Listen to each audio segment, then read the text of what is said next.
সন্ধ্যাবেলা মা একটু বেগুনি বানাচ্ছে।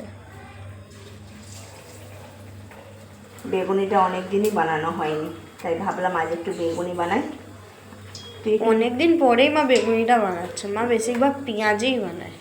আর এই শীতের সময় বেশি বাঁধাকপির পকোড়াটা করলাম। তুই একটু মুড়ির প্যাকেটটা নিয়ে অল্প করে দুটো মুড়ি নেব। হ্যাঁ, আমি নিয়ে আসছি।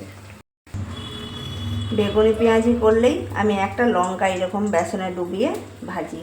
এই লঙ্কাটা ভাজা খেতে হেভি লাগে, কিন্তু এটা মা আর বাবাই খায়, আমি আর ভাই খাই না। না তো ঝাল লাগে, কি করে যে খায় কে জানে। ঝাল ছাড়া মুড়ি ভাত কিছুই খাওয়া যাবে না।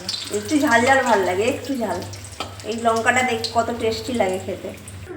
এইখানে মুড়ি বাড়া হয়ে গেছে, আর এখানে মা বেগুনি পুরো একদম রেডি, সাথে গরম গরম লঙ্কা একদম। আজ একটু লঙ্কা খাবি তুই? আমি খাবো না, খুব ঝাল লাগে আমার। আজকে সন্ধ্যার টিফিন আমাদের। চলো টাটা।